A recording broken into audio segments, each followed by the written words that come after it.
In the dusty streets of Lagos, Nigeria, Amara walked the same path she had taken every morning for the past 3 years. The sun was barely rising, casting long shadows between the cramped buildings of the Makoko slum. Her worn sandals slapped against the cracked pavement as she hurried to the market, a few crumpled naira notes clutched tightly in her palm. Amara was 24 years old, but life had aged her beyond her years. She sold vegetables from a small wooden cart, earning just enough to feed herself and pay rent for the tiny room she shared with 2 other women. Every naira counted, every meal was planned, every expense calculated twice. As she turned the corner toward the market, she heard a sound that made her stop. A weak whimpering was coming from behind a pile of discarded cardboard boxes. Amara approached cautiously and found a small golden retriever puppy, no more than 8 weeks old, trembling and covered in mud. The puppy's ribs were visible through its matted fur, and its eyes were dull with hunger and exhaustion. Someone had clearly abandoned it, leaving it to fend for itself in one of the harshest environments imaginable.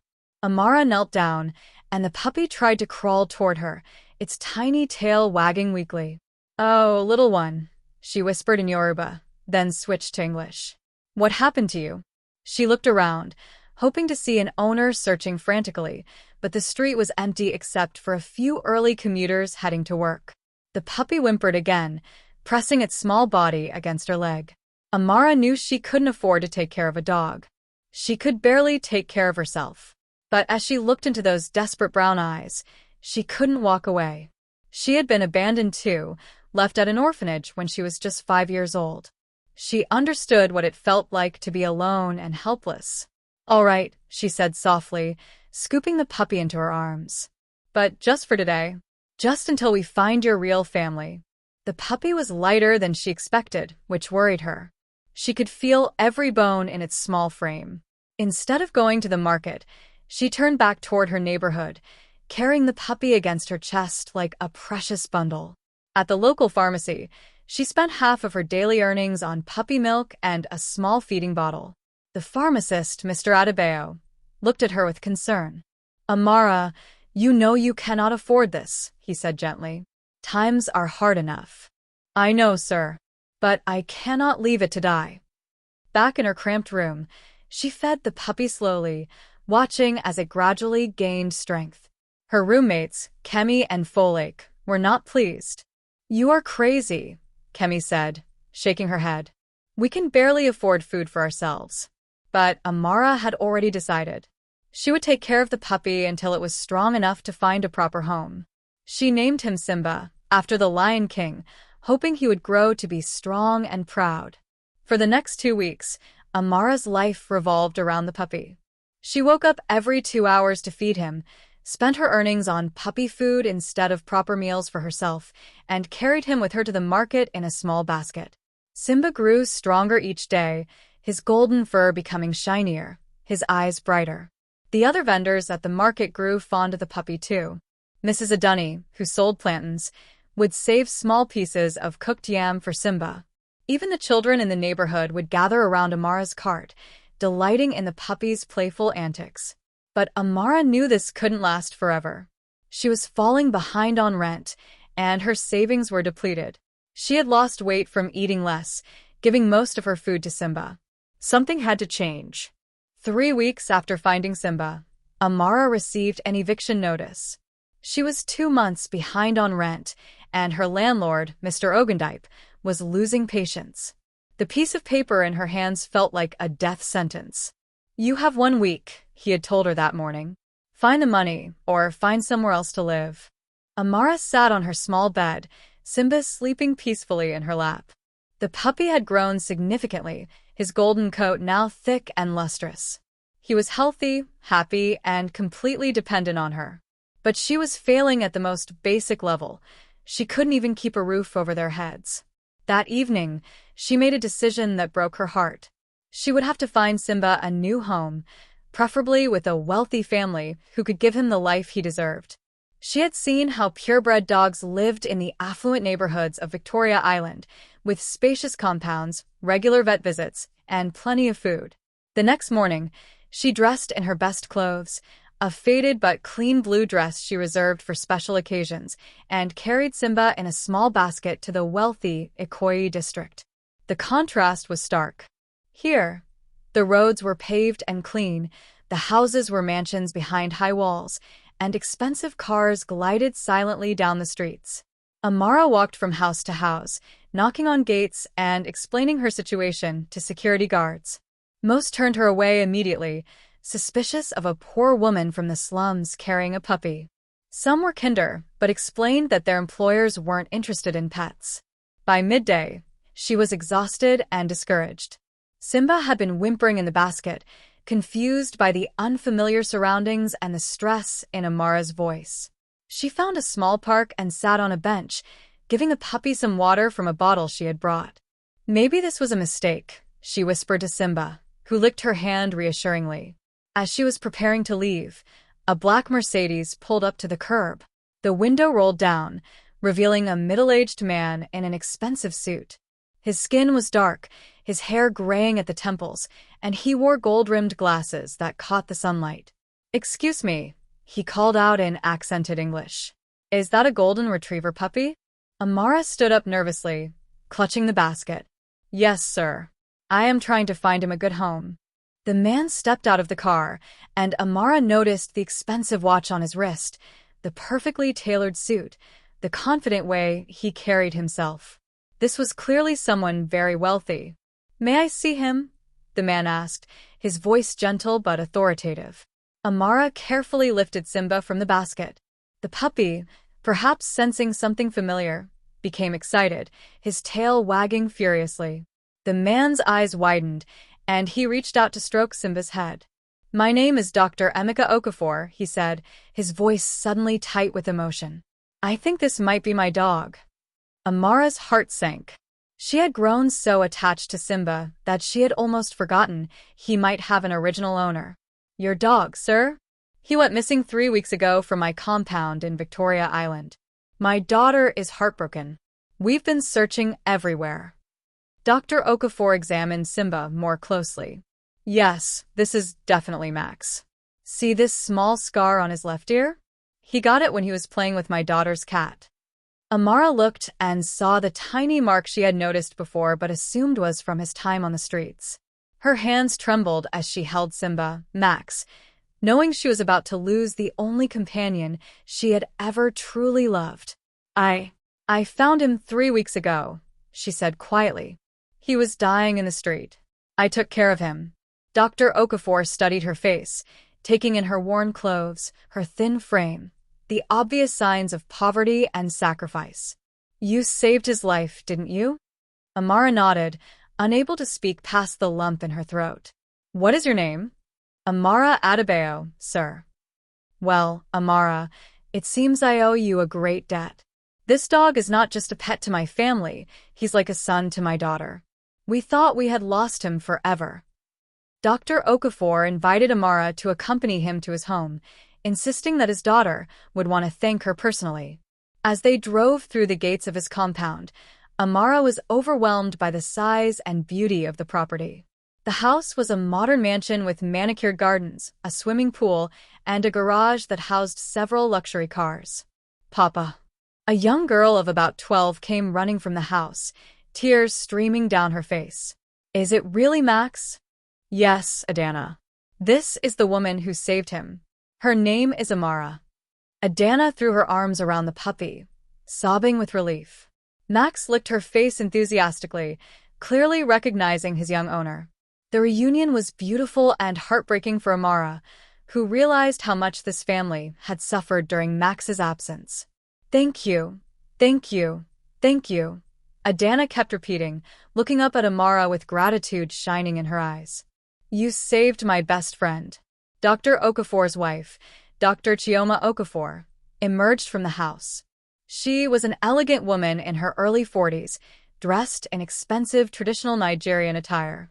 Her relief at seeing Max was obvious, but she also studied Amara with keen interest. "My husband told me what you did," she said warmly. "You took care of Max when he was dying, even though you could barely afford to feed yourself." Amara felt embarrassed by the attention. "Anyone would have done the same, Ma." No, Dr. Okafor said firmly. Not anyone. Most people would have walked away, especially someone in your situation. You made tremendous sacrifices. As they talked, Amara learned that Dr. Emeka Okafor was not just wealthy. He was one of the most successful businessmen in West Africa. He owned a chain of hospitals, had investments in telecommunications, real estate, and oil, and was worth several billion naira. His wife was a renowned pediatric surgeon. How did Max escape? Amara asked, genuinely curious. Adana looked sheepish. It was my fault. I left the gate open when I was playing in the garden. He ran out and we couldn't find him anywhere. We searched for days, put up posters, offered rewards. The security guards thought someone might have stolen him. Dr. Okafor nodded gravely. Golden retrievers are valuable dogs. We assumed he had been taken by thieves who planned to sell him. We never imagined he had simply gotten lost and ended up in Makoko. But how did he get so far? Amara wondered aloud. Dogs can travel great distances when they're scared or lost, Dr. Chioma explained. He probably wandered for days before collapsing where you found him. As the afternoon wore on, the Okafor family insisted that Amara stay for dinner. She was uncomfortable at first, acutely aware of her simple clothes and humble background, but the family treated her with genuine warmth and respect. During the meal, served by household staff in a dining room larger than Amara's entire living space, Dr. Okafor asked about her life. Amara found herself telling them about her childhood in the orphanage, her struggles to survive in Lagos, her small vegetable business, and her current housing crisis. You're about to be evicted? Dr. Chioma asked with concern. Amara nodded, embarrassed. I spent all my savings taking care of Max. I fell behind on rent. The couple exchanged a meaningful look. Dr. Okafor leaned forward, his expression serious. Amara, I want you to know that what you did was extraordinary. You didn't just save Max's life. You gave our family hope when we had lost it. My daughter has been in therapy because she blamed herself for losing him. You've given us back our happiness. I was happy to help, sir. He brought joy to my life, too.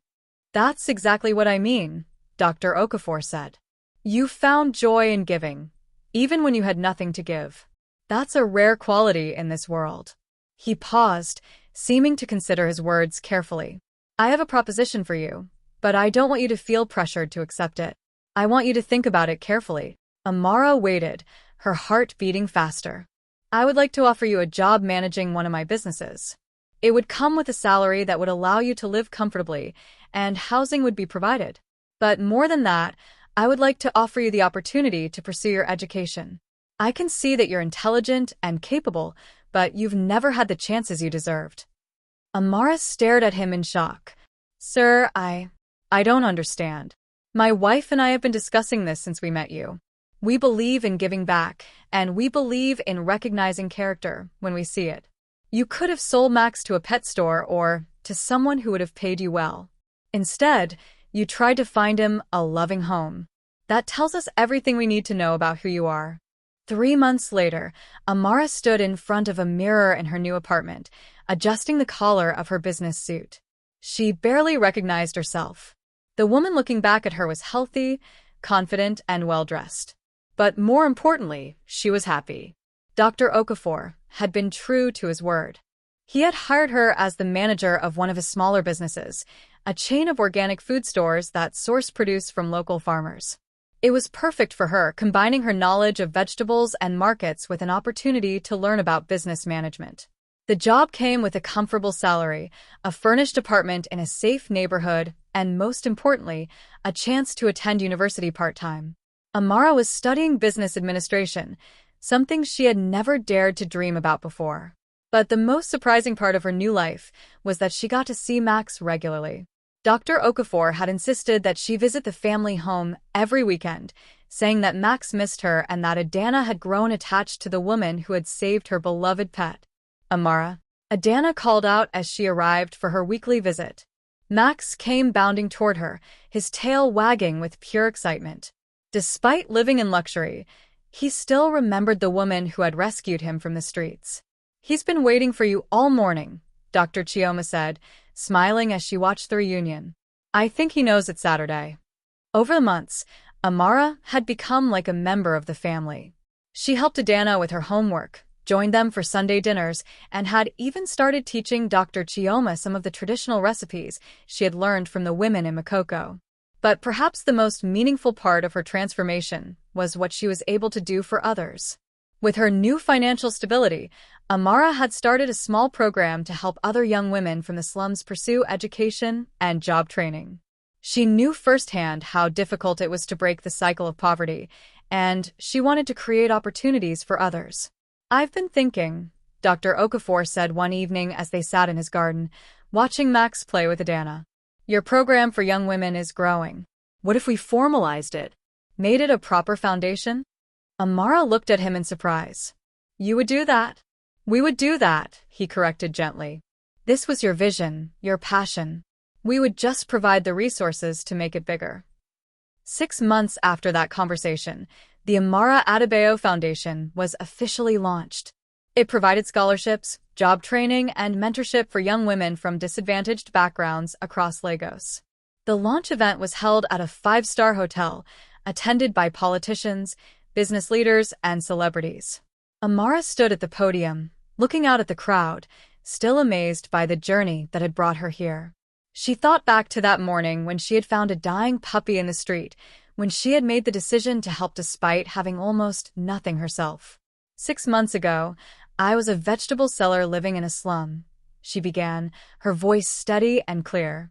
I found an abandoned puppy and made a choice to help, even though I could barely help myself. That choice changed my life in ways I never could have imagined.